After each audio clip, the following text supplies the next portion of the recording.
Hello बेटा, हम start करते हैं रिवीजन ऑफ चैप्टर डिपार्टमेंटल। बेटा, हमने कुछ चैप्टर के रिवीजन देख लिए होंगे। Bonus issue, redemption of preference share, investment in two types of securities, वो हम पढ़ चुके हैं। मतलब शायद आपने पढ़ लिए होंगे। बेटा, अब हम स्टार्ट कर रहे हैं चैप्टर डिपार्टमेंटल, जो कि एग्जामिनेशन के हिसाब से इंपॉर्टेंट तो है ही, हर बार आता है, तो बेटा पढ़ना ही पड़ेगा डिपार्टमेंटल। तो डिपार्टमेंट में क्या होता है, एक ही ऑर्गेनाइजेशन के एक से ज़्यादा डिपार्टमेंट है, उनमें जब होते हैं ट्रांजैक्शन, उसको लेकर जो होती है अकाउंटिंग, वो हमें पढ़नी है डिपार्टमेंटल अकाउंटिंग। और उसमें भी जो सबसे इंपॉर्टेंट इशू है वो है inter department transfer at sale price. Inter department transfer by taking profit by one department from another department. हर डिपार्टमेंट का परफॉर्मेंस जज करना होता है, तो भेजने वाला डिपार्टमेंट का अलग प्रॉफिट देखते हैं, रिसीविंग का अलग प्रॉफिट देखते हैं। तो उनके प्रॉफिट सही तब निकल सकते हैं जब ट्रांसफर कॉस्ट प्राइस पर ना होकर के मार्केट प्राइस पे हो, ताकि उनका profit evolution, profit performance evolution हो सके। उसके लिए जब इंटर डिपार्टमेंट ट्रांसफर होते हैं सेलिंग प्राइस पर प्रॉफिट जोड़कर, तो उस केस में जो सिचुएशन अराइज होती है वो हम समझते हैं वन बाय वन। तो बेटा ज़्यादा टाइम वेस्ट किए बगैर हम इस पर आते हैं। देखिए नंबर वन में देखिए बेटा, सबसे पहले ये डिपार्टमेंट ए, पेट्रोल लगा 100 रुपीज़ का, वेजेस एंड ओवरहेड लगे 100 रुपीज़ के, 200 रुपीज़ की मैन्युफैक्चरिंग कॉस्ट लगी, और उसमें 2 यूनिट प्रोड्यूस हुई है, 2 यूनिट्स प्रोड्यूस हुई है, 100 रुपीज़, 200 रुपीज़ टोटल कॉस्ट है ऑफ 2 यूनिट, 2 यूनिट बनी है। तो at the rate of 100 rupees per unit. तो बेटा यहाँ पर हम लिख देते हैं ये जो कॉस्ट आई है at the rate of ₹100 per unit, इसी 2 यूनिट बनी है, और ट्रांसफर ऑफ 2 यूनिट्स। बेटा 2 यूनिट ए डिपार्टमेंट ने बनाकर बी को भेज दी, और जो भेजी है ना बेटा, वो 200 रुपीज़ पर तो इसने बनाया था, भेजा 240 पर है। 120 एक यूनिट, 120 दूसरी यूनिट, 120 पर 2 यूनिट भेजी, 240 भेजी। तो बेटा 200 की कॉस्ट का आइटम इसने भेजा है 240 में, ताकि ये कहेगा भी मैंने तो मैन्युफैक्चरिंग की, यदि मैं इसको बाहर बेचता तो मुझे प्रॉफिट होता। अब तुम अंदर ही अंदर ट्रांसफर करवा लोगे तो हमारे डिपार्टमेंट का प्रॉफिट तो जीरो हो जाएगा। 200 में बना के 200 बेचेंगे तो हमारा प्रॉफिट तो जीरो है, फिर हमारा प्रॉफिट एवोल्यूशन कैसे होगा, परफॉर्मेंस एवोल्यूशन कैसे होगा। तो इसने इस प्रोडक्ट को बनाकर डिपार्टमेंट बी को भेजा है, ट्रांसफर प्राइस पर सेल प्राइस की इक्विवेलेंट होगी वो 120 मिलाकर 240 में। तो 40 रुपीज़ का जो प्रॉफिट हुआ है, ये प्रॉफिट डिपार्टमेंट ए ने बुक किया है। ये प्रॉफिट बेटा कहा जाएगा इंटर डिपार्टमेंटल प्रॉफिट। एक ही मालिक द्वारा, एक ही ऑर्गेनाइजेशन के एक डिपार्टमेंट ने दूसरे डिपार्टमेंट से प्रॉफिट बुक किया है, पर ये प्रॉफिट रियल, एक्चुअल, जेन्युइन नहीं है। ये प्रॉफिट सिर्फ नोशनल है, काल्पनिक है, हाइपोथेटिकल है। सिर्फ प्रॉफिट परफॉर्मेंस इवैल्यूएशन के लिए प्रॉफिट बुक किया गया है, पर इसमें कोई रियलिटी नहीं है, क्योंकि प्रॉफिट हमेशा कमाया जाता है बाहरी लोगों से, बाहर बेचकर। घर के अंदर अंदर इधर इधर से माल उठा के यहाँ इस कमरे से माल उठा के दूसरे कमरे में रख दिया, वो भी अपना है, ये भी अपना है, वहां से माल तीसरे कमरे में, ये कोई प्रॉफिट थोड़ा हो गया बेटा। तो ये 40 रुपीज़ का प्रॉफिट है नोशनल, ये प्रॉफिट है नोशनल। अब बेटा ध्यान रखना, ये प्रॉफिट नोशनल है। डिपार्टमेंट ए ने भले ये प्रॉफिट बुक कर लिया है, पर ऑर्गेनाइजेशन के लिए, मेन ऑर्गेनाइजेशन के लिए, ऑनर के लिए प्रॉफिट है नोशनल, क्योंकि डिपार्टमेंट ए भी इसी ऑनर का है, इसी ऑर्गेनाइजेशन का है, और बी भी इसी का। तो प्रॉफिट आया 20 + 20। ये डिपार्टमेंट बी में 240 में आया। बी के लिए 240 क्या है, कॉस्ट। 120 पर 2 यूनिट आई है ना बेटा, 2 यूनिट्स आई है 120 पर 240 में। इसमें से हुआ क्या बेटा, इसने ए बी डिपार्टमेंट ने एक यूनिट, 1 यूनिट बेच दी, और 1 यूनिट बच गई स्टॉक में। 120 में बची है यूनिट, 120 बेचा। डिपार्टमेंट बी के लिए क्या है, ट्रांसफर प्राइस यानी कॉस्ट। ए के लिए ये है ट्रांसफर प्राइस यानी सेल प्राइस है, पर बी के लिए कॉस्ट प्राइस है। बी अपने डिपार्टमेंट को अपनी कॉस्ट पर वैल्यू करेगा, अपना स्टॉक। तो it is cost to B department, it is not cost for the organisation, it is cost to B department के लिए कॉस्ट है 120, क्योंकि बी में आया है 120 पर। अब बेटा जो अब एक यूनिट बिक गई है जो बी के लिए 120 की थी, 120 में 30 रुपीज़ जोड़कर बी ने 150 में बेचा है, तो बी को तो प्रॉफिट कितना हुआ 30, ये प्रॉफिट बी को हुआ 30 बेटा। लेकिन एक चीज ध्यान रखो, अब यहां पर ये आपको ध्यान आ गया होगा बेटा, ये प्रॉफिट जो 30 हुआ है ये तो एक्सटर्नल सेल से है, और एक्सटर्नल सेल से हुआ प्रॉफिट हमेशा होता है रियल। बेटा वो प्रॉफिट जो था ना 40 वो नोशनल था, ये प्रॉफिट चूंकि एक्सटर्नल सेल से है, क्योंकि 120 प्लस 30 तो 30 प्रॉफिट तो रियल हुआ ना, और वो भी एक्सटर्नल से इसलिए। अब बेटा यहाँ पर अब हम बनाते हैं general PNL of the organisation. बेटा डिपार्टमेंट ए का प्रॉफिट 40, ये आ गया जनरल पीएनएल में। बी का प्रॉफिट 30, वो भी इधर आ गया। ठीक है बेटा, तो अब ये जो 40 प्रॉफिट आया है बेटा, ये हम कुछ जानते हैं, ये नोशनल था, ये था नोशनल, और ये प्रॉफिट बेटा क्या था, रियल। अब बेटा इसमें से बेटा यदि ये जो 20 प्लस 20 प्रॉफिट था, उसमें देखो बेटा ये 20 प्रॉफिट जो था नोशनल, उसमें एक यूनिट तो बिक चुकी बेटा, ये यूनिट बिक चुकी, इसमें जो 20 प्रॉफिट जुड़ा हुआ था वो तो रियलाइज हो गया क्योंकि ये बिक गया। तो बेटा इस 20 में से जो सेल में जुड़ा, इसमें जो जुड़ा है 20, सेल में जुड़ा हुआ जो 20 रुपया अनरियलाइज प्रॉफिट था बेटा, वो जो नोशनल प्रॉफिट था वो सेल में जुड़कर रियलाइज हो गया। और बेटा ये जो मतलब ये जो 20 रुपया था, और बेटा जो इसमें 20 रुपये जुड़ा हुआ है, स्टॉक में जो 20 रुपये जुड़ा हुआ है, ये बी के लिए भले कॉस्ट है पर ऑर्गेनाइजेशन के लिए कॉस्ट नहीं है, ऑर्गेनाइजेशन के लिए सेल प्राइस है, ट्रांसफर प्राइस है। इसमें ए का प्रॉफिट शामिल है, और वो प्रॉफिट ग्रुप के लिए, ऑर्गेनाइजेशन के लिए, ऑनर के लिए अनरियलाइज है।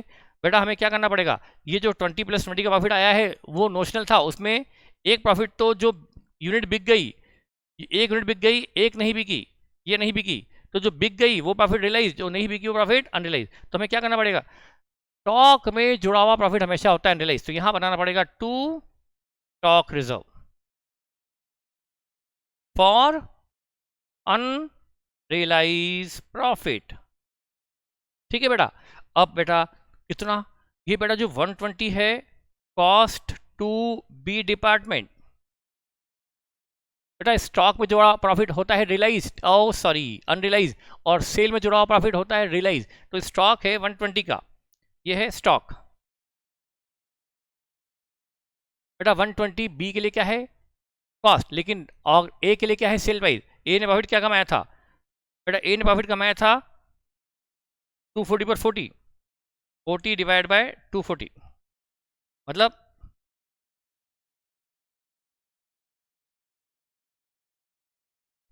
16.67%। तो बेटा इस पर इंटू जीपी रेट ऑफ ए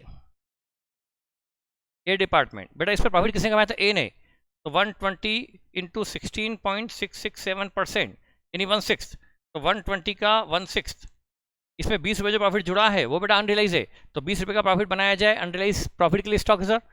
बचा हुआ प्रॉफिट बेटा एक्चुअल है, ये है ट्रांसफर टू कैपिटल अकाउंट या जहां भी है। तो 70 में से 20 अनरियलाइज है, तो 50 क्या हुआ, रियलाइज्ड। ठीक है बेटा, दूसरा एग्जाम्पल, सेकंड एग्जाम्पल, बेटा टाइम कम है अपने पास। अगेन 200 रुपीज़ की कॉस्ट लगाई, 100 प्लस 100 रुपीज़ की 2 यूनिट बनी, 2 यूनिट्स प्रोड्यूस हुई, एक की कॉस्ट 100, और इसने भेज दी वही 120 पे डिपार्टमेंट बी को भेज दी। 40 का प्रॉफिट क्या है, नोशनल, ये आपको पता है क्योंकि ये इंटर डिपार्टमेंट ट्रांसफर से है। ए के लिए भली प्रॉफिट है, लेकिन ऑर्गेनाइजेशन के लिए नोशनल प्रॉफिट है, और वो प्रॉफिट जनरल पीएल में इधर आ गया 40। फिर इधर बी में 240 आया, बी में 240 आया बेटा, इंपॉर्टेंट है। बी खुद बेटा उधर तो क्या था, बी डिपार्टमेंट ने आया, देखा 240 में आया था और एज इट इज भेज दिया, मतलब बी में आया और बी ने एज इट इज भेज दिया, उस पर कोई प्रोसेसिंग नहीं की थी। लेकिन इसमें बी ने क्या किया, मटेरियल लेबर ओवरहेड लगाकर 160 की प्रोसेसिंग कॉस्ट लगाई। इसका मतलब बी के लिए 240 एज ए फिनिश गुड्स नहीं आया, बल्कि एज ए रॉ मटेरियल आया, और इस पर इसने खुद ने रॉ मटेरियल ओ लगाया, लेबर लगाई, ओवरहेड लगाए 160 के, और कुल कॉस्ट हो गई ₹400, मैन्युफैक्चरिंग कॉस्ट 400 ऑफ 2 यूनिट, है ना बेटा। अब और इसने ये हो गई total cost 400 of 2 unit, per unit cost हो गई 200 rupees, manufacturing cost per unit 200, और उसने इसको 50 रुपीज़ प्रॉफिट जोड़कर एक यूनिट बेच दी बेटा, एक यूनिट बेच दी। तो ये 50 का प्रॉफिट तो क्या होगा बेटा, रियल, क्योंकि ये एक्सटर्नल सेल से है, ये तो रियल है, इसमें कोई डाउट ही नहीं। तो बेटा ये प्रॉफिट तो रियल है 50 रुपया, क्योंकि एक्सटर्नल सेल से है। ठीक है, अब बेटा यहाँ पर इस सेल में जुड़ा हुआ प्रॉफिट तो रियलाइज, और स्टॉक में जुड़ा हुआ प्रॉफिट अनरियलाइज। अब बेटा इसमें प्रॉब्लम क्या है, क्या अब यहाँ पर देखना है कि इस 200 में कितना प्रॉफिट जुड़ा हुआ है, इस 200 के स्टॉक में कितना प्रॉफिट जुड़ा हुआ है वो देखना है बेटा हमें। तो हमें निकालना है stock reserve. For unrealise profit. बेटा जो 200 की कॉस्ट है, इस 200 की कॉस्ट में पूरी कॉस्ट में प्रॉफिट जुड़ा हुआ नहीं है। तो बेटा इसमें से क्या करना पड़ेगा, पहले एक काम करना पड़ेगा, स्टॉक रिजर्व की कैलकुलेशन के लिए क्या करना पड़ेगा बेटा, देखो कुल कॉस्ट कितनी 400 टोटल कॉस्ट है, ए से आई हुई और खुद की लगाई हुई मिलाकर टोटल कॉस्ट 400। बेटा ध्यान समझिएगा, ए से आया हुआ रॉ मटेरियल और खुद की लगाई कॉस्ट मिलाकर total manufacturing cost 400 total cost है, तो उसमें 240 फ्रॉम ए है, 400 में से 240 फ्रॉम ए है, 240 डिवाइड बाय 400 मतलब 60% रॉ मटेरियल फ्रॉम ए आया हुआ है और 40% कॉस्ट बाय बी डिपार्टमेंट। बेटा इसका मतलब ये हुआ कि जो बी डिपार्टमेंट का मैन्युफैक्चरिंग का पैटर्न है उसमें 60% क्या होता है, ए से आया हुआ रॉ मटेरियल और 40% बी की खुद की लगाई हुई कॉस्ट। तो बेटा जो 200 रुपीज़ है, इस 200 में जो है टोटल कॉस्ट फॉर बी, बेटा इसमें 60% ए से आया हुआ है, मतलब 120 ए से आया हुआ है। वैसे आपको पता भी था कि 120 ए से आया था, आपको बताया ना बेटा, 120 2 यूनिट आई थी, एक बिक गई एक बची है, तो जो बच गई इसमें बेटा 120 तो ए से आया हुआ रॉ मटेरियल आपको पता ही है, और 80 रुपया बी ने खुद ने कॉस्ट की तुमको पता था, पर मैंने उसका एक अलग तरीका बता दिया एग्जाम में, तो वैसे या ऐसे करेंगे, टोटल कॉस्ट 400, ये है total cost of B department, उसमें 240 ए से आके लगी है। इसका मतलब मैंने ये रेशो निकाल लिया कि कुल कितनी कॉस्ट का कितना कॉस्ट ए से आके लगी है, 60% ए से लगी है, 40%, तो 200 जो स्टॉक है बी का उसका 60% क्या है, ए से आया हुआ रॉ मटेरियल, 120 कहाँ से आया, फ्रॉम ए, इस पर लगाई जीपी रेट ऑफ ए, वही जीपी रेट ऑफ ए वो 16 यानी 16 पॉइंट, वही आ गया 20, तो ये आ गया स्टॉक रिजर्व ₹20। तो बाकी profit transfer to capital account, ये प्रॉफिट है रियल, ये है रियलाइज्ड।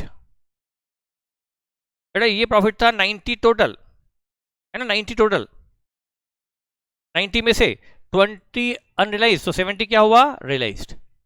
ठीक है बेटा, आगे आते हैं example 3। Department A cloth manufacturing transfer its product, cloth manufacturing department transfer its product cloth to department B readymade garment department. A department क्या क्लॉथ बनाता है और भेजता है बी, बी क्या करता है, रेडीमेड गारमेंट मतलब रेडीमेड गुड्स बनाता है। Its selling price which it cost plus A भेजता है बी को कॉस्ट में 25% जोड़कर, दैट इज सेलिंग प्राइस। अब यहाँ पर देखो, from the following information find out closing stock reserve. देखिए ये बी डिपार्टमेंट है, बी डिपार्टमेंट में 18 लाख रुपीस का क्लॉथ ए से आया, ये 18 लाख ए के लिए है ट्रांसफर प्राइस सेल प्राइस पर, बी के लिए रॉ मटेरियल और कॉस्ट है, ए के लिए फिनिश गुड्स और सेल प्राइस पर है, बी के लिए रॉ मटेरियल पर कॉस्ट प्राइस पर है, और बी ने रेडीमेड गारमेंट्स के लिए जो कपड़ा आया उस पर क्या लगाई, और मटेरियल लगाया, लेबर लगाई, फैक्ट्री ओवर लगाए, 12 लाख रुपए की कॉस्ट ओ लगाई, कुल कॉस्ट हो गई ₹30 लाख, कुल कॉस्ट 30 लाख में से इसने कुछ माल तो बेच दिया और 2 लाख का माल बचा हुआ है। 30 लाख की जो मैन्युफैक्चरिंग कॉस्ट आई रेडीमेड गारमेंट्स की, उसमें मैंने सेल नहीं दी, जो भी माल था बेच दिया, 2 लाख का स्टॉक, 2 लाख रुपीस का स्टॉक इस रेडीमेड गारमेंट से बचा हुआ है। तो बेटा हमें इसमें से प्रॉफिट निकालना है ए का, वो भी अनरियलाइज, स्टॉक में जुड़ा हुआ प्रॉफिट अनरियलाइज और सेल में जुड़ा हुआ रियलाइज, जो सेल में है वो रियलाइज, हमें स्टॉक का निकालना है। तो स्टॉक रिजर्व के लिए क्या करेंगे, 2 लाख रुपीस में, अब 2 लाख रुपीस में क्या इस 2 लाख पर ए की जीपी लगा दूं, ए जीपी रेट, ये गलती मत करना बेटा, क्यों मत करना बेटा, बेटा 2 लाख की जो कॉस्ट है ना, इसमें बी की खुद की, ये रेडीमेड गारमेंट्स की खुद की भी तो कॉस्ट है, पूरा ऐसे आया हुआ थोड़ा है बेटा। इसका 2 तरीका है, एक शॉर्टकट जो मैं समझाता हूँ बेटा, कुल कॉस्ट कितनी 30 लाख, बेटा इस 12 लाख में तो कोई प्रॉफिट नहीं है क्योंकि बी ने ये कॉस्ट खुद ने लगाई, लेकिन 18 लाख जो आया ना बेटा, 18 लाख में प्रॉफिट शामिल है, कितना परसेंट, 1/4 ऑन कॉस्ट, तो 1/5 ऑन सेल, 18 लाख का 1/5 360। बेटा 30 लाख की टोटल कॉस्ट में, 30 लाख की टोटल कॉस्ट में 360 का प्रॉफिट ऑफ ए शामिल है, profit of A department cloth department का प्रॉफिट शामिल है बेटा 18 लाख का 1/5, क्योंकि 18 लाख ए के लिए क्या है, सेल प्राइस, उस पर जीपी लगाई 20% on sale, 1/4 on cost 1/5 on sale, 360 का प्रॉफिट। इतनी कॉस्ट में इतना प्रॉफिट, तो इतनी कॉस्ट जो बी के लिए कॉस्ट है 2 लाख रुपीज, बी के लिए क्या है कॉस्ट, रेडीमेड डिपार्टमेंट के लिए बी ये स्टॉक क्या है कॉस्ट प्राइस पर। इसमें क्या क्या शामिल है, ए से आया हुआ रॉ मटेरियल भी शामिल है, और इसमें रॉ मटेरियल फ्रॉम ए और इसकी खुद की लगाई हुई कॉस्ट भी शामिल है, और प्रॉफिट सिर्फ किसमें शामिल है अनरियलाइज, वो सिर्फ डिपार्टमेंट ए से आए हुए रॉ मटेरियल में। तो बेटा 30 लाख की टोटल कॉस्ट में 360 का प्रॉफिट, तो 2 लाख की कॉस्ट में कितना profit, 360 divide by 30 lakh,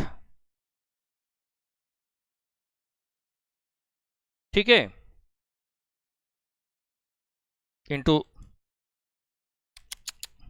360 divide by 30 into 2, 24,000। एक तरीका तो ये है डायरेक्ट 30 लाख की कॉस्ट में 360 का प्रॉफिट, तो 2 लाख की कॉस्ट में कितना, ही डायरेक्ट है, लेकिन अल्टरनेट जो हमें एग्जाम में ज़्यादा सुटेबल हो सकती है, समझ में आया तो दोनों बेहतर है। बेटा हमारा टोटल कॉस्ट कितनी स्टॉक की 2 लाख, उसमें बेटा आपको पता है 30 लाख की टोटल कॉस्ट में 60% ए से आके लगता है और 40% बी की खुद की लगाई हुई कॉस्ट है। बेटा ये जो 60% क्या है, रॉ मटेरियल फ्रॉम ए, और 40% क्या है, self cost of B. 2 lakh का 60% 120 ये फ्रॉम ए है, और बेटा 80 बी की खुद की लगाई हुई कॉस्ट है। बेटा अनरियलाइज प्रॉफिट शामिल किस में है, सिर्फ इसमें 120 जो ए से आया हुआ है, और ए से आकर ये बी में स्टॉक रेट बेट में बच गया, इस पर लगेगी जीपी रेट, बेटा ये आ जाएगा 120 डिवाइड बाय, अरे 20% 1/5 सॉरी 1/5 20% है ना, 120 का 24, दोनों एंगल से वो 24 ही आएगा। तो पहले क्या किया, टोटल कॉस्ट में से वो पार्ट अलग किया जो ए से आया हुआ है, और बी की खुद की लगाई कॉस्ट अलग की। ये ए से आया हुआ था, और ए से जो आया हुआ था वो ए के लिए सेल प्राइस थी, 1/4 on cost 1/5 on sale, GP लगा कर ये प्रॉफिट स्टॉक रिजर्व निकाल दिया। अब देखिए बेटा ये तो आप समझ गए अनरियलाइज स्टॉक प्रॉफिट के स्टॉक रिजर्व कैसे निकालते हैं। बेटा अब एक एग्जांपल, अब हम आते हैं प्रैक्टिस के लिए कुछ क्वेश्चन पर। क्वेश्चन नंबर 1, डिपार्टमेंट पी, ध्यान से पढ़िएगा ये आपके नोट्स में बेटा, डिपार्टमेंट पी, ये क्वेश्चन मैं पढ़ रहा हूं पर आप इसको अलग से पढ़िएगा समझने के लिए। Department B sales goods to department A at profit of 1/4 on cost, and department Q at 15% on cost. P भेजता है एस और क्यू को इस परसेंट प्रॉफिट पर, एस भेजता है पी और ओ को इतने प्रॉफिट पर, क्यू भेजता है एस और वो गलती से लिखना रह गया, पी और एस को इतने %, मतलब 3 डिपार्टमेंट है, तीनों डिपार्टमेंट अपने से अगला दूसरे जो 2 डिपार्टमेंट को इतना % प्रॉफिट लेकर भेजते हैं, और परसेंट ऑफ प्रॉफिट कुछ कॉस्ट पर है कुछ सेल प्राइस पर है, कुछ कॉस्ट पर है और कुछ सेल प्राइस पर, ध्यान रखिएगा सभी कॉस्ट पे नहीं है सभी सेल प्राइस पे नहीं है। फिर डिपार्टमेंट का जो मैनेजर है, department manager are entitled to 10% commission on net profit subject to unrealise profit on department sales, मतलब जो मैनेजर है उसको उसके डिपार्टमेंट के नेट प्रॉफिट का 10% मिलेगा कमीशन, लेकिन प्रॉफिट कौन सा, subject to elimination of unrealise profit, मतलब पहले क्या करना पड़ेगा, उसके प्रॉफिट में से अनरियलाइज प्रॉफिट हटाना पड़ेगा। एग्जाम में कई बार आया हुआ है क्वेश्चन, और डिपार्टमेंटल में क्वेश्चन आता ही है। उसके डिपार्टमेंटल प्रॉफिट से पहले वो प्रॉफिट हटाया जाए जो रियलाइज नहीं हुआ ऑर्गेनाइजेशन के लिए, वो हटाया जाए, और फिर जो जेन्युइन प्रॉफिट रियल प्रॉफिट जिस जो एक्चुअल में ऑर्गेनाइजेशन को मिला है उसी पर उसे 10% कमीशन देंगे, ये तय हुआ है। Subject to elimination of unrealise profit का मतलब उसके नेट प्रॉफिट में से पहले अनरियलाइज प्रॉफिट हटाया जाए। अब ये हमें क्वेश्चन में क्या दिया है, ये प्रॉफिट दिया है profit after charging commission but before adjustment of unrealise profit. ओहो, इन्होंने क्या किया, अनरियलाइज प्रॉफिट घटाया ही नहीं और कमीशन घटा दिया, तो ये तो प्रॉफिट गलत है।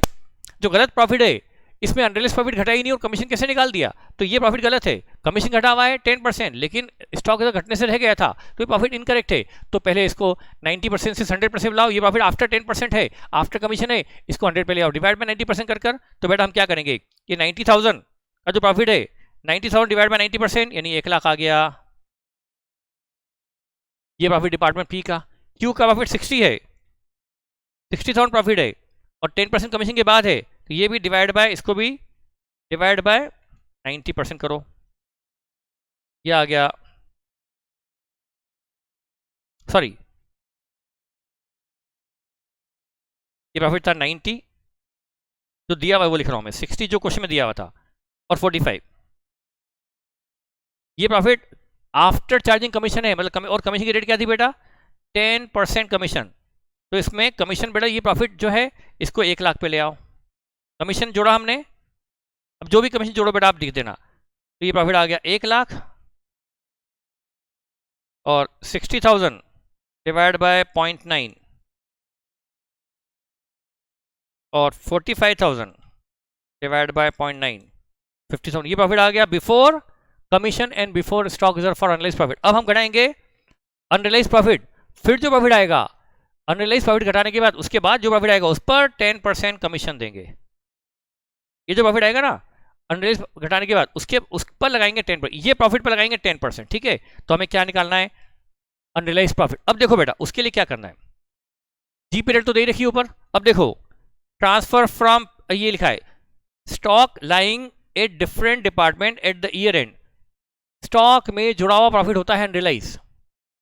माल भेजा प्रॉफिट लेकर एक डिपार्टमेंट ने दूसरे को और दूसरे में बच गया, जहां भेजा ट्रांसफरी के यहाँ बच गया, तो उसमें जुड़ा हुआ प्रॉफिट क्या हो गया? ग्रुप के लिए, ऑर्गेनाइजेशन के लिए अनरियलाइज, और वो प्रॉफिट हमें हटाना पड़ता है क्योंकि वो रियल नहीं, वो एक्चुअल में रियलाइज होने से रहेगा। जब तक कि सेल आउटसाइड ना हो प्रॉफिट रियल नहीं होता, और स्टॉक बच गया मतलब प्रॉफिट इसमें जो जुड़ा है वो अनरियलाइज है। तो देखिए पी का भेजा हुआ एस को और पी का भेजा हुआ क्यू में, 18,000 एस के स्टॉक में पड़ा हुआ है और 14 क्यू के स्टॉक पड़ा है, पर आया कहां से था?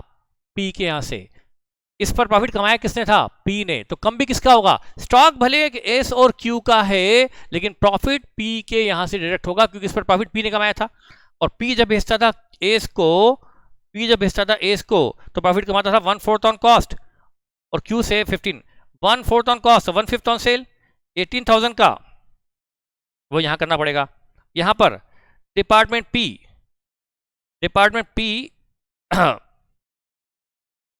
बेटा डिपार्टमेंट पी जो है उसने प्रॉफिट कमा रखा है क्यू से, तो स्टॉक क्यू का लेंगे, सॉरी एस का और क्यू का। एस का स्टॉक है 18,000, ये stock lying with S department है, लाइंग विथ क्यू डिपार्टमेंट है, पर उस आया कहां से था? ये आया था पी से, तो प्रॉफिट किसका कम होगा? पी का।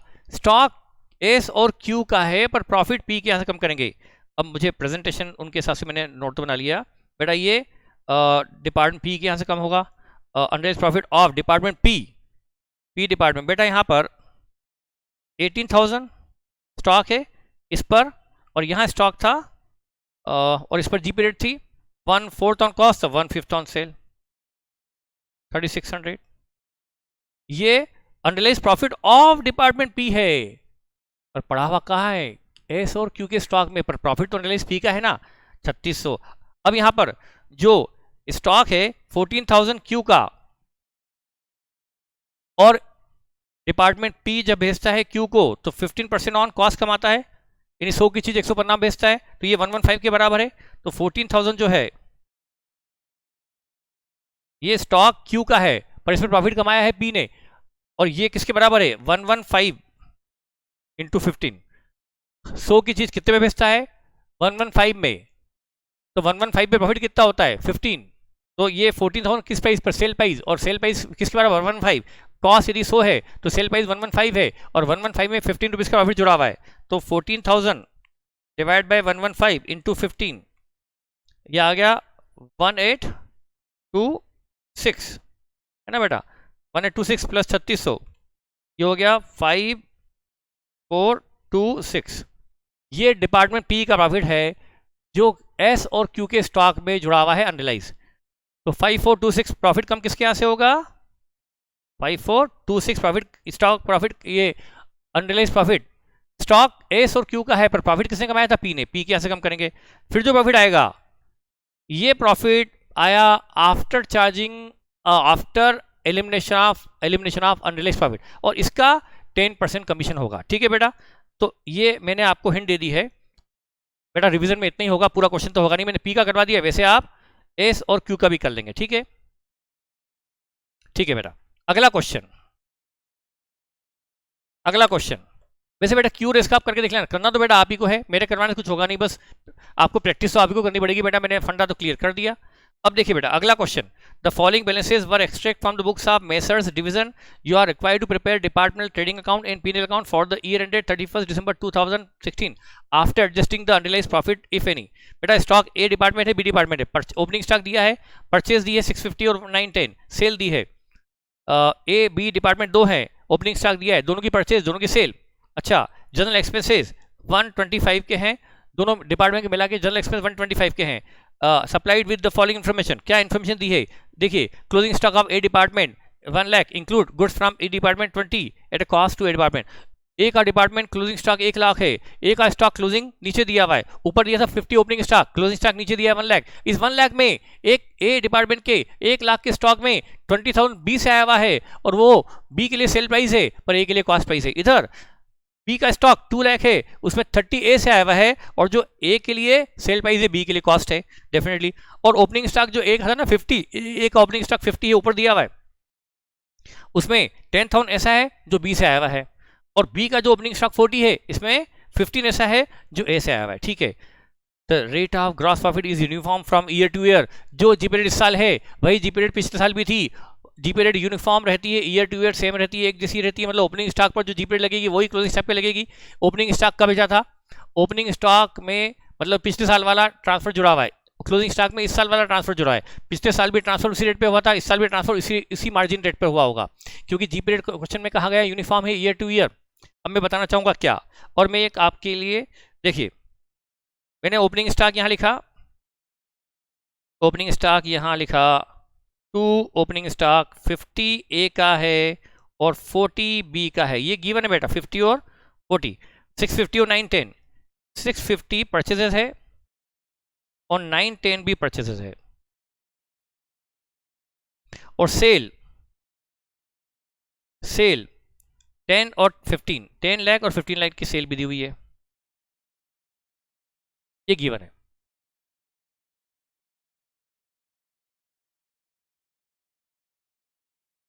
ठीक है बेटा, अब क्वेश्चन में ये तो बोल रहे हैं कि ए ने भेजा बी के स्टॉक में है, बी ने भेजा ए के स्टॉक में है, कितना माल दूसरे डिपार्टमेंट से आया हुआ स्टॉक में शामिल है वो तो दिया हुआ है, पर कितना भेजा था ये भेजा नहीं, रेमिटेंस वाला भेजा, भेजना तो किसने किस डिपार्टमेंट को कितना रेमिट किया था, किसने कितना किसको ट्रांसफर किया था, वो दिया ही नहीं दिया हुआ है।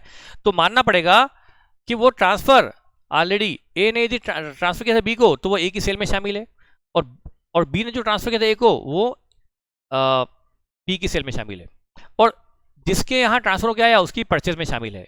तो ये एजम्पशन नहीं लेंगे बेटा, अदरवाइज क्या करना पड़ता है आपको पता है, बाय ट्रांसफर ए ने ट्रांसफर टू बी, ए ने भेजा वो यहाँ ए से क्रेडिट होगा और बी में डेबिट होता है, और जो बी ने भेजा बाय ट्रांसफर टू ए, यहां से क्रेडिट यहाँ डेबिट करना पड़ता है, वो हम कर ही नहीं पाएंगे। इंटर डिपार्टमेंट ट्रांसफर की एंट्री क्यों नहीं कर पाएंगे, क्योंकि हमको मानना पड़ेगा कि inter department transfer respective purchase और सेल में शामिल है, क्योंकि वो ट्रांसफर दिया हुआ नहीं तो अंडरस्टूड है, कंफर्म है कि ए ने जो बी को भेजा वो ए की सेल में शामिल है और बी की परचेज में शामिल है, और बी ने जो भेजा है ए को वो बी की सेल में शामिल है और ए की परचेज में शामिल है। ठीक है, तो हो गया।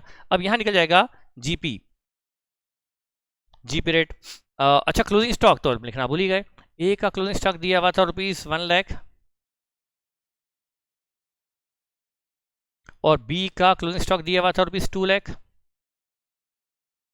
जीपी 11 लाख माइनस 7 लाख 4 लाख, यानी एट द रेट ऑफ 40% आ रहा है बेटा, 10 लाख पर 4 लाख, बी में 17 लाख की क्रेडिट साइड है, 17 में से गया 950 गया, 750 बचा, 750 प्रॉफिट 15 लाख पर है, यहाँ जीपी रेट आ रही है 15%, ए में है 40%, बी में है 50%, ये वर्किंग नोट हमको वैसे अलग से बनाना पड़ेगा। अब बेटा देखना, अब क्या करना है आपको ध्यान दिलाऊं बेटा, ये ओपनिंग स्टॉक जो ए का है 50,000 ओपनिंग स्टॉक रिजर्व, 50,000 का स्टॉक ए का है, स्टॉक ऑफ ए, इसमें इससे मतलब नहीं है, इसमें कितना ए बी से opening stock reserve of A department, इसमें ओपनिंग स्टॉक में ए का ओपनिंग स्टॉक है 50, opening stock of A include 10,000 from B, ये 10,000 of A from B, A के स्टॉक में 10,000 ऐसा है जो बी से आया हुआ है। पिछले साल ही आ गया था, पर पिछले साल ये बिकने से रह गया था। ये इस पिछले साल का क्लोजिंग स्टॉक, इस साल का ओपनिंग स्टॉक। पिछले साल इस पर प्रॉफिट था रियलाइज, इस साल होगा इस पर रियलाइज। ओपनिंग स्टॉक इस बार बेटा ये 50,000 जो ए का ओपनिंग स्टॉक है, ए में ये बिक गया होगा फीफो बेसिस पर। 50 का ओपनिंग स्टॉक जो ए का है वो इस साल ए ने बेच दिया होगा फीफो बेसिस पर। ओपनिंग स्टॉक पहले बिकता है, तो ये जो 1 लाख का स्टॉक बचा है ना बी में, वो इसमें से बचा है 650 में से। मतलब 50 तो बिक गया, और 50 बिक गया तो इसमें जो बी का अनरियलाइज प्रॉफिट था वो इस साल रियलाइज हो गया होगा, क्योंकि ये माल बिकता ही, और ये बिका है एक्सटर्नल सेल, ये बिक चुका, मतलब तो ये इस पर प्रॉफिट रियलाइज। तो ए डिपार्टमेंट में ओपनिंग स्टॉक में 10,000 बी से आया हुआ, इस पर लगेगी बी की जीपी रेट।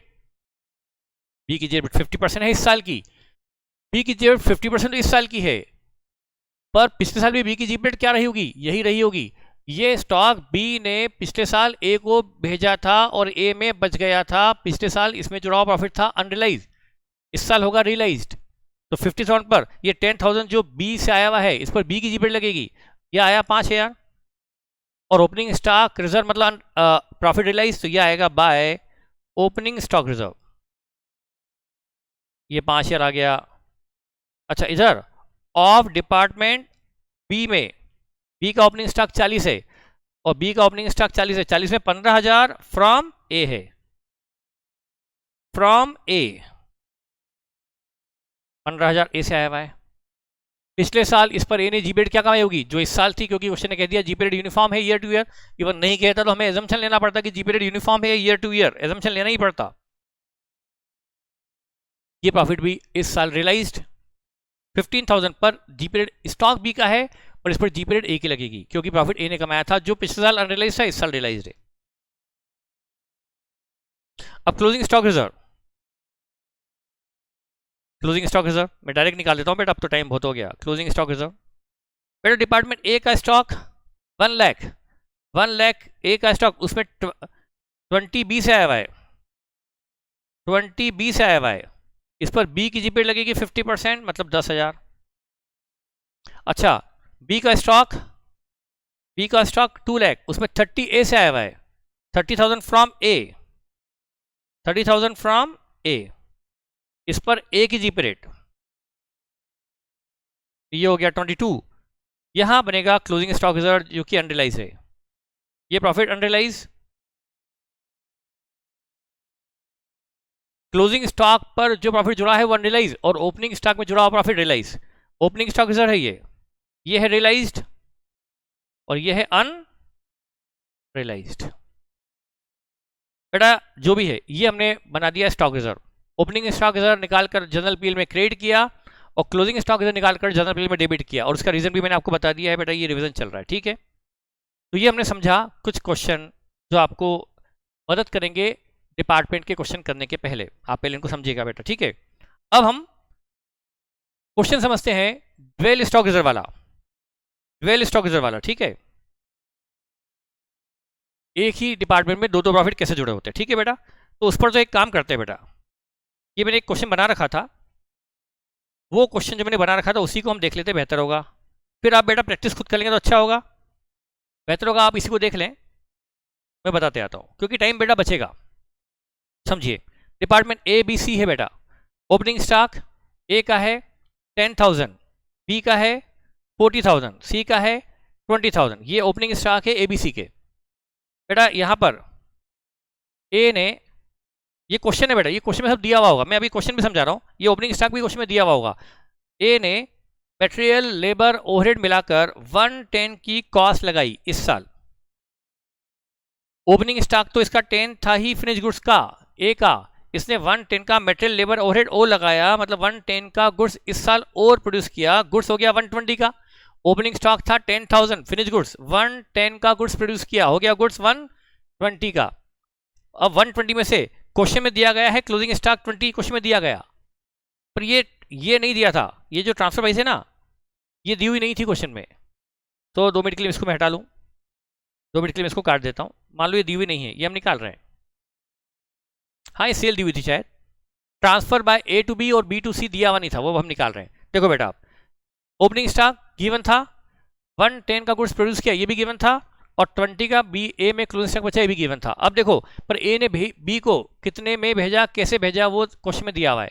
मतलब तो वो हमको मतलब क्या प्रॉफिट लेकर ए ने बी को भेजा है वो परसेंटेज दिया हुआ है, पर ट्रांसफर प्राइस कितनी वो दिया हुआ नहीं है। तो हम क्या कर रहे हैं, वो निकाल रहे हैं। ओपनिंग स्टॉक कितना था 10,000, गुड्स प्रोड्यूस कितना किया 110, गुड्स हो गया कितना 120, 120 बच कितना किया 20, कितनी कॉस्ट का गुड्स इसने भेज दिया, 1 लाख की कॉस्ट का गुड्स ए ने बी को भेज दिया। आई थिंक मदद करेगा ये एग्जाम्पल आपको बेटा। अब जीपी रेट जो दी हुई थी ना, जीपी रेट जो भी दी हुई थी वो लगा दी हमने। ए भेजता है बी को 20% प्रॉफिट लेकर 20% ऑन कॉस्ट, तो 20% जोड़ा तो 120 आ गई ट्रांसफर प्राइस। ये क्वेश्चन में दी हुई नहीं थी, वो हमने निकाल ली, और 120 हमने यहां लिख दी, ये लिख दी 120। ये 120 ए के लिए ट्रांसफर प्राइस है, ए के लिए सेल जैसा है, बी के लिए परचेज जैसा है, तो 120 ए में क्रेडिट होगा तो बी में डेबिट भी तो होगा। तो ए में किया 120 क्रेडिट, बी में किया 120 डेबिट।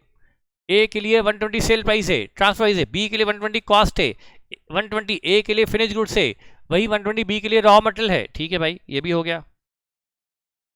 अब बी पे आते हैं, बी में ओपनिंग स्टॉक क्वेश्चन में 40 दिया हुआ है, ये ओपनिंग स्टॉक गिवन है। 120 ए से आया रॉ मटेरियल, वो भी हमने निकाल लिया अभी और डेबिट कर दिया। 80 का मटेरियल लेबर ओवरहेड ओ लगा बी में, ये क्वेश्चन में इंफॉर्मेशन गिवन है।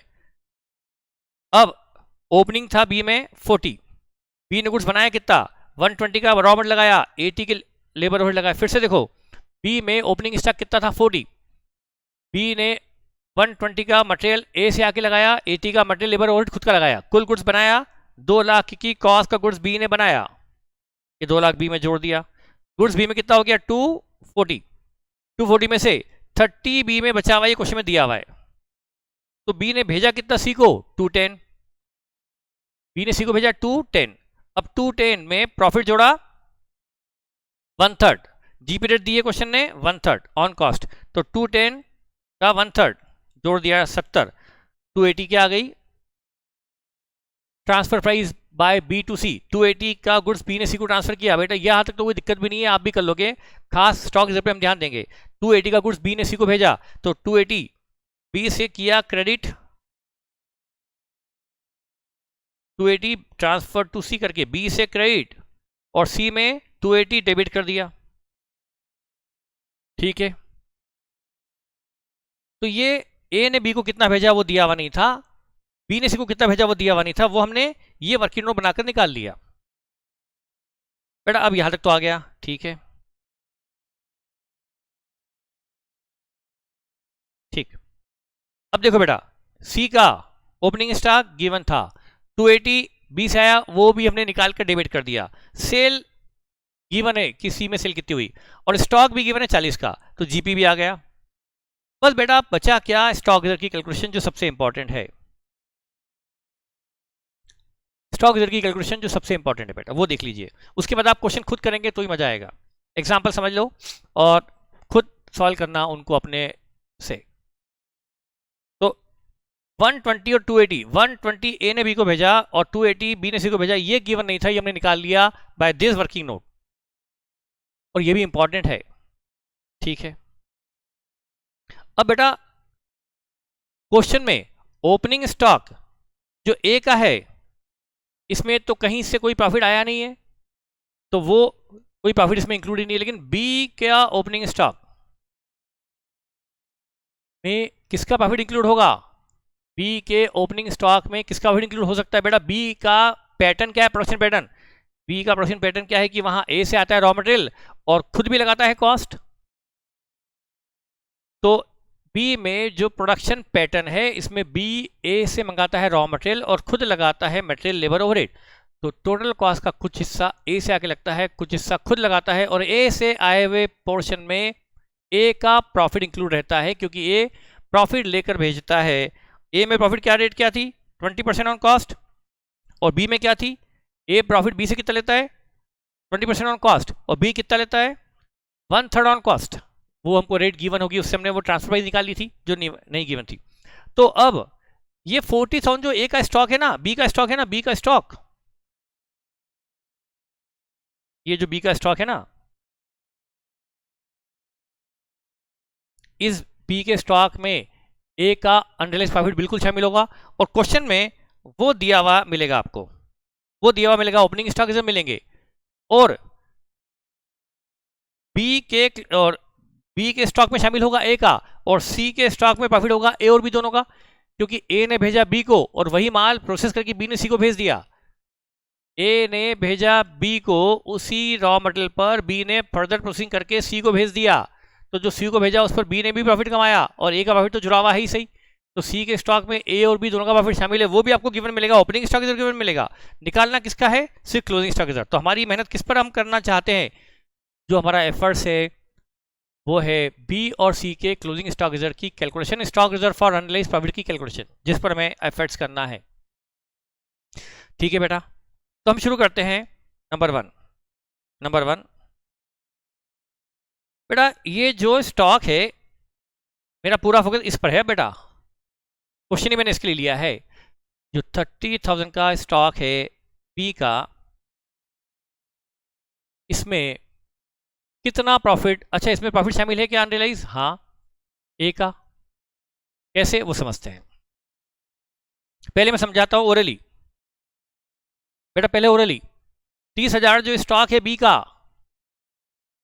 इसमें कितना मटेरियल बी में ए से आके लगा है और कितना बी ने खुद ने लगाया बेटा, वो हमने पिछली बेसिक में देखा था। ये देखो, इस साल की मैन्युफैक्चरिंग कॉस्ट ऑफ बी, ये तो पिछले साल की कॉस्ट है, ध्यान रखो, ये पिछले साल की मैन्युफैक्चरिंग कॉस्ट है, ये तो पिछले साल का फिनिश गुड्स है जो बी में बिकने से रह गया था, जो बी में ट्रांसफर होने से रह गया था सी को, ये बना हुआ गुड्स है, ये पिछले साल का बना हुआ गुड्स है, और ये इस साल बनाया गया, ये बनाया गया इस साल, ये इस साल बनाया गया। इससे रेशो पता करो, इसमें 2 लाख रुपीस की टोटल कॉस्ट जो बी ने लगाई इस साल, उस 2 लाख में 120 कॉस्ट ए से आके लगी है, और 80,000 बी की खुद की लगाई कॉस्ट है। रेशो निकालो, 120 डिवाइड बाय 2 लाख, 60% ए से आके लगी है और 40% बी ने खुद ने लगाई है। तो 30,000 का जो स्टॉक है बी का,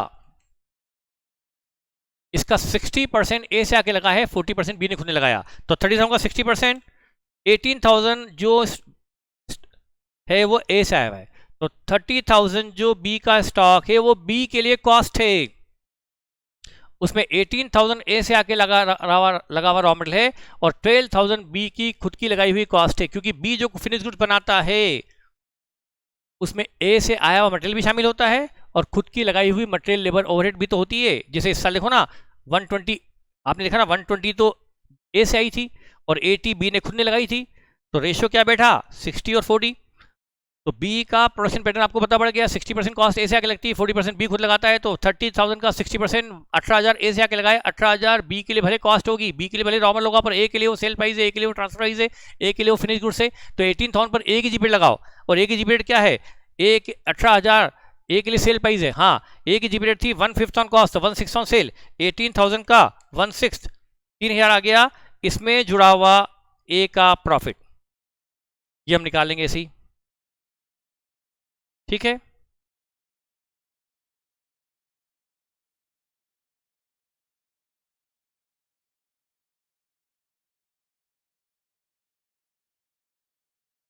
बना वर्किंग नोट, देखो बेटा, ये 30,000 stock of B, cost to B, इसका 60% फ्रॉम ए है, दैट इज 18,000। 18,000 बी के लिए कॉस्ट होगी, पर ए के लिए क्या है, सेल प्राइस। ए ने ये माल बी को भेजा था और बी में बच गया, बी के स्टॉक में रह गया, अनरियलाइज प्रॉफिट इसमें शामिल है ए का, और ए की जीपीएड थी 1/5 ऑन कॉस्ट, 1/6 ऑन सेल, ये आ गया बी के स्टॉक में ए का जुड़ा हुआ अनरियलाइज प्रॉफिट। ये तो बड़ा सिंपल था, इसमें कोई दिक्कत नहीं थी, ये तो आपको भी आता था, ठीक है भाई। लेकिन बेटा अब यहाँ पर आता है दिक्कत, यहाँ पर आती है जिस पर हमें ध्यान देना है, जिसके लिए हमने क्वेश्चन लिया है। बेटा सी डिपार्टमेंट में जो स्टॉक पड़ा है 40,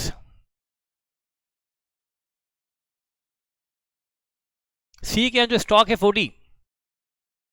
बेटा सी खुद गुड्स नहीं बनाता, क्योंकि सी तो सिर्फ गुड्स आता है बेचता है। देखो सी ने कोई मटेरियल लगाया क्या? नहीं लगाया। लेबर लगाई क्या? नहीं लगाई। और लगाया क्या? नहीं लगाया। तो सिर्फ ए और बी तो मैन्युफैक्चरिंग डिपार्टमेंट है और सी सेलिंग डिपार्टमेंट है।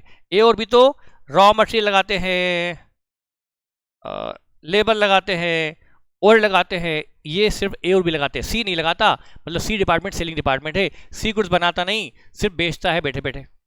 ए और बी माल बना के, ए बनाकर भेजता है बी को, बी बना के भेजता है सी को, और सी उसे बेचने का काम करता है। सी सेलिंग डिपार्टमेंट है। तो सी में जो 40 स्टॉक है वो पूरा का पूरा उसके यहाँ, इसने सी ने खुद ने तो बनाया नहीं है। इसमें ऐसा तो है नहीं कि इतना सी का लगाया हुआ इतना बी से आया हुआ, ये तो पूरा का पूरा बी से आया हुआ है।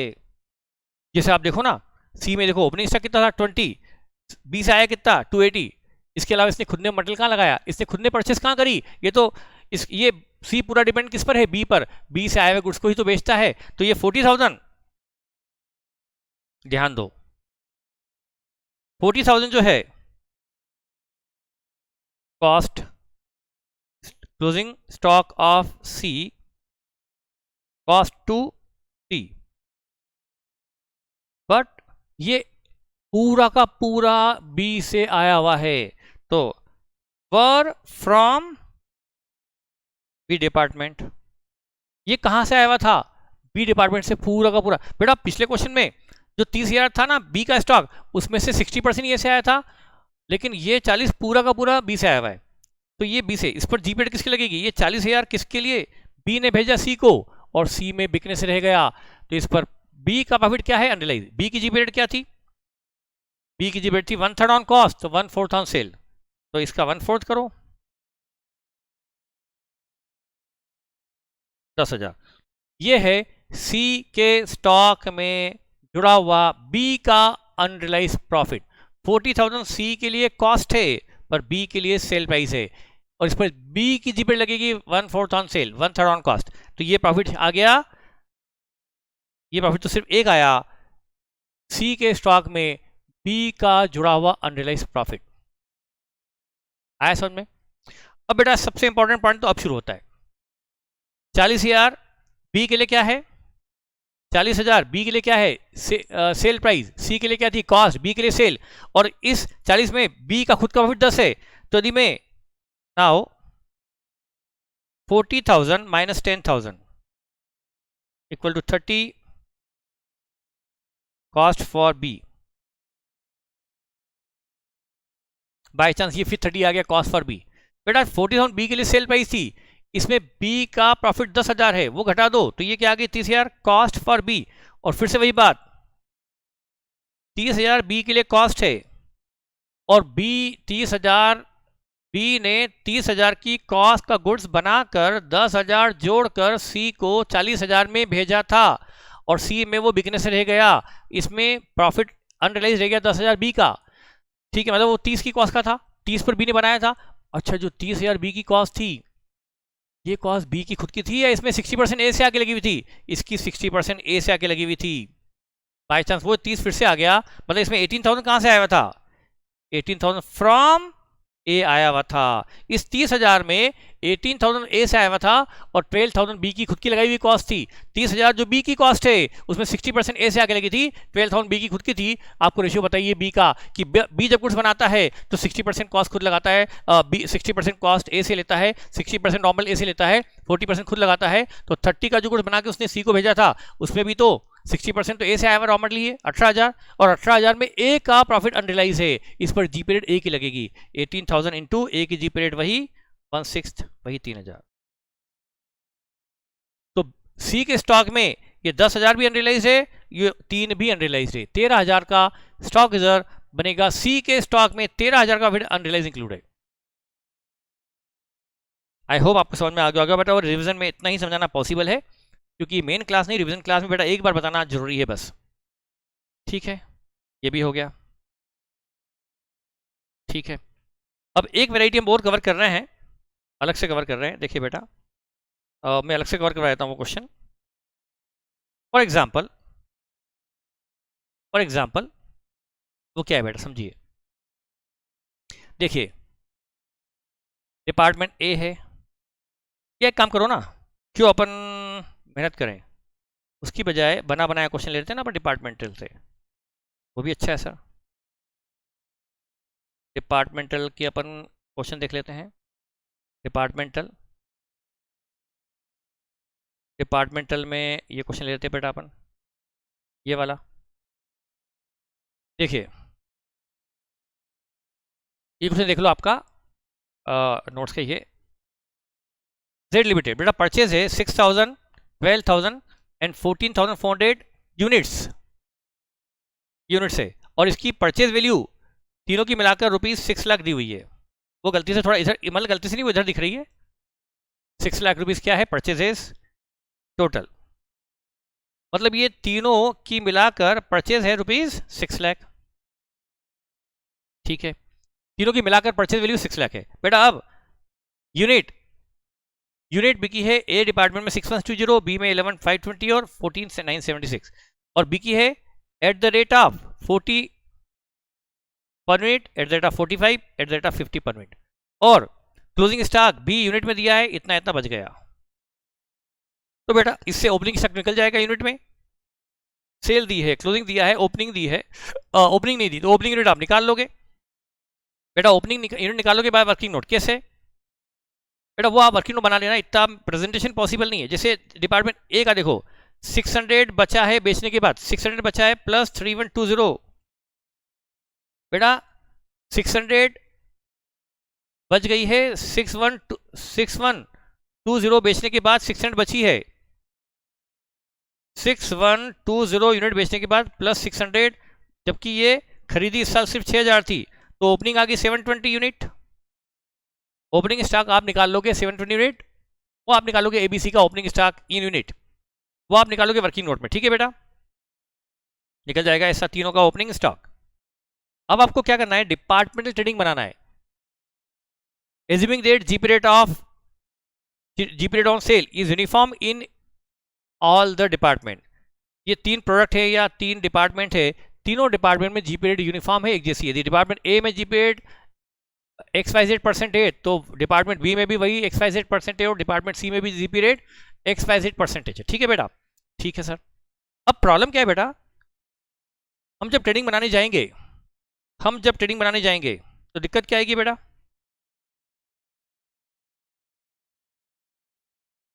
मैं डिपार्टमेंट ए का ट्रेडिंग बनाता हूँ, सिर्फ ए का है ना बेटा, सबका बनाना पॉसिबल नहीं मेरे लिए।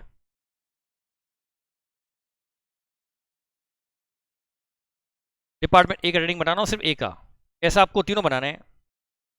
ये है डिपार्टमेंट ए ट्रेडिंग बेटा, इसकी ये पहला कॉलम यूनिट में है और दूसरा कॉलम अमाउंट कॉलम है। पहला कॉलम यूनिट कॉलम है, दूसरा कॉलम अमाउंट कॉलम है। Opening stock to purchases, by sales और बाय क्लोजिंग। बेटा क्लोजिंग स्टॉक दिया था 600, यूनिट बिकी थी 6120 और परचेज की थी 6000, ये दिया हुआ है, तो इससे हमने बैलेंस शीट फिगर क्या निकाल लिया, 6120 प्लस 600 माइनस 6000, 720 यूनिट आ गई। ओपनिंग परचेज ये आ गई, इस तरह से हमने ओपनिंग स्टॉक तो निकाल लिया यूनिट में। अब बेटा ये सेल है 6120 unit at the rate of 6120 unit बिकी है एट द रेट ऑफ, ओहो कहाँ चला गया, at the rate of 40, at the rate of 40 जाके सेल। बेटा आपने सेल तो ले ली, पर बेटा ओपनिंग स्टॉक की वैल्यू, परचेस की वैल्यू और क्लोजिंग स्टॉक की वैल्यू जब कॉस्ट जब तक नहीं लिखेंगे तब तक जीपी नहीं आ सकता। अभी तो आपका ओपनिंग स्टॉक की कॉस्ट पता नहीं, परचेस की कॉस्ट पता नहीं, क्लोजिंग स्टॉक की कॉस्ट पता नहीं, जीपी पता नहीं, तो आपको कॉस्ट पता नहीं है, ये पार्ट अभी अननोन है, ये कॉस्ट अननोन, ये अननोन, ये अननोन, तो जीपी भी अननोन। बस आपको पूरे क्वेश्चन में कॉस्ट के नाम पर क्या दी है, डिपार्टमेंट ए बी और सी की 6 लाख रुपया परचेजेस है, सबकी मिलाकर 6 लाख परचेसेस है। तो बेटा अब यहां पर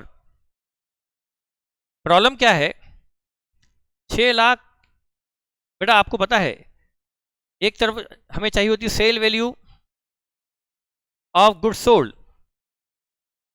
और इधर चाहिए होती है कॉस्ट ऑफ गुड्स सोल्ड, तब जीपी आता है।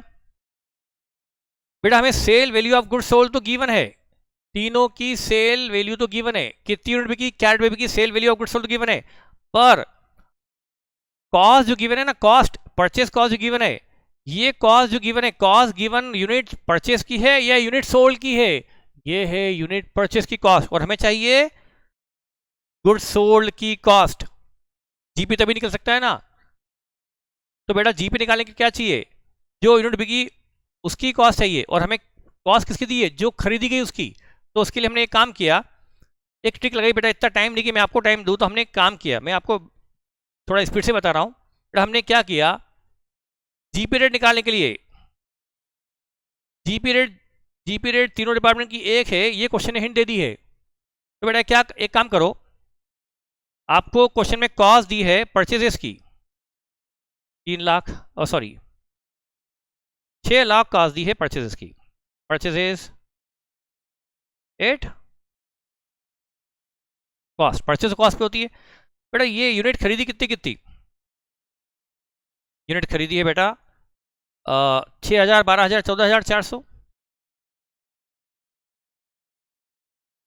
6,000, 12,000 और 14,400 यूनिट।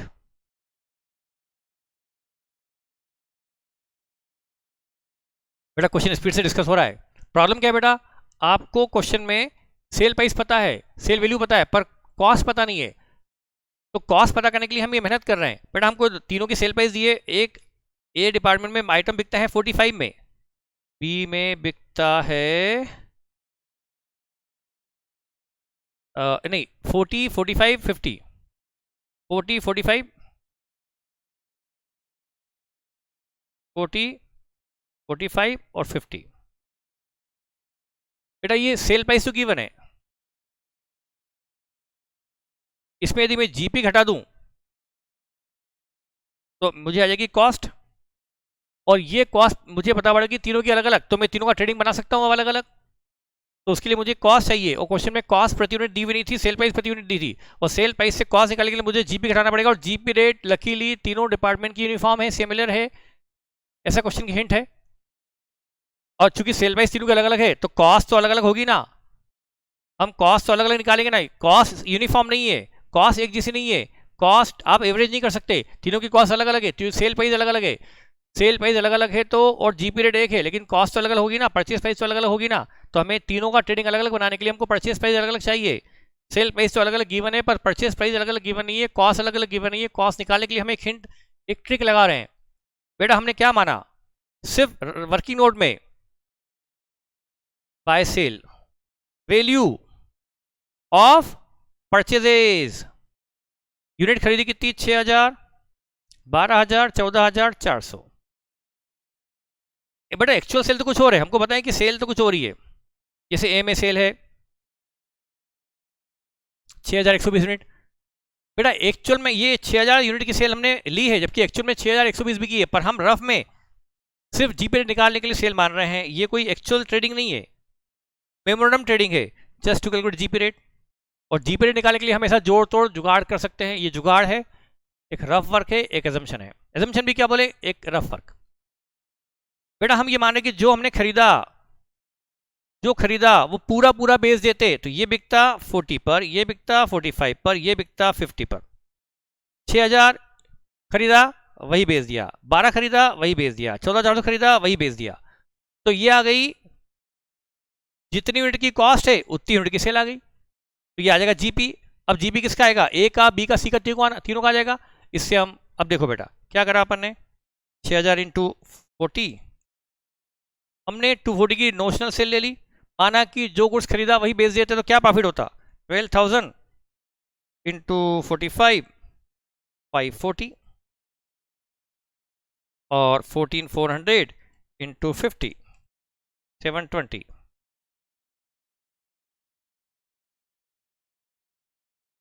बेटा ये सेल आ गई 720 प्लस 540 प्लस 240, 15 लाख की सेल। यानी जो गुड्स खरीदा, ये जो खरीदा उसकी कॉस्ट और ये जो खरीदा उसकी सेल।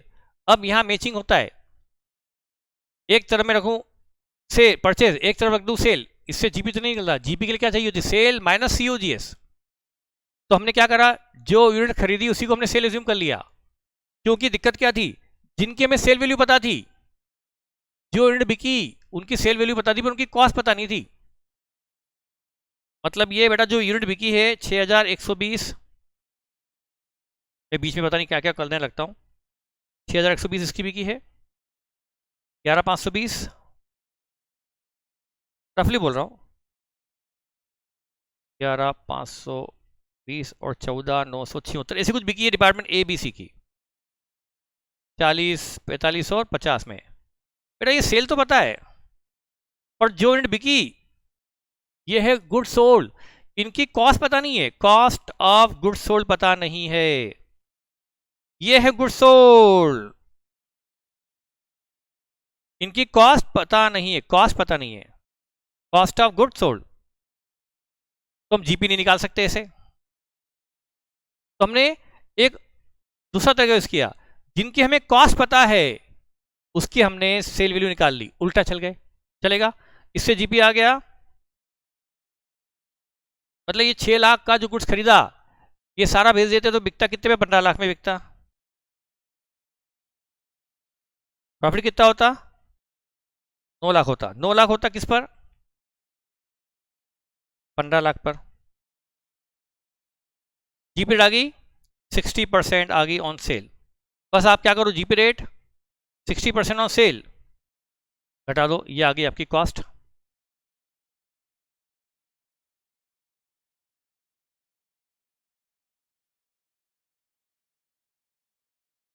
ये कॉस्ट आएगी आपकी। ऐसे आप क्या करने का, कॉस्ट प्रति यूनिट निकाल लोगे, ठीक है बेटा। तो हमने क्या किया, हमें जिस यूनिट की सेल वैल्यू पता थी पर उसकी कॉस्ट पता नहीं थी, तो हमने जीपी निकालने के लिए जिसकी हमें कॉस्ट पता थी, हमें कॉस्ट पता थी पूरे क्वेश्चन में सिर्फ परचेजेस की, तो हमने परचेजेस की ही सेल वैल्यू निकाल ली। मान लिया कि जितनी यूनिट खरीदी यदि वो बेच देते तो हमें प्रॉफिट इतना हो जाता, इससे हमारी जीपी तो निकल गई ना। ये एक्चुअल जीपी 9 लाख नहीं है, ये गुड्स खरीदा वो बेच देते तो जीपी 9 लाख होता, पर हुआ तो है नहीं ना, हुआ तो यही वाला जो यूनिट बिकी उस पर हमने तो सिर्फ जीपी रेट निकालने के लिए सब किया था। 9 लाख जीपी आ गया, 15 लाख की सेल पर जीपी रेट आ गई 60%, हमने जीपी रेट लगा दी सेल प्राइस पर, इससे हमारी इंडिविजुअल प्रोडक्ट की कॉस्ट पर निकल गई। और अब आप पूरा क्वेश्चन कर सकते हैं बेटा। हम ये एक वीडियो में, फर्स्ट वीडियो में इतना ही कर रहे हैं, फिर अगले वीडियो में मार्कअप, पहले इतना आप कर लो, उसके बाद में मार्कअप मार्कडाउन वाला आपको वीडियो अलग से भेजूंगा। इतना करना भी आपके लिए एक टाइम कंज्यूमिंग अफेयर है। नेक्स्ट वीडियो में मैं आपको दूंगा मार्कअप मार्कडाउन का, ठीक है बेटा। और इसमें आपको कुछ और भी कुछ चाहते हैं तो मुझे बताइएगा, तो मैं और कुछ दूंगा, ठीक है बेटा। फर्स्ट वीडियो में इतना ही काफ़ी है। Thank you.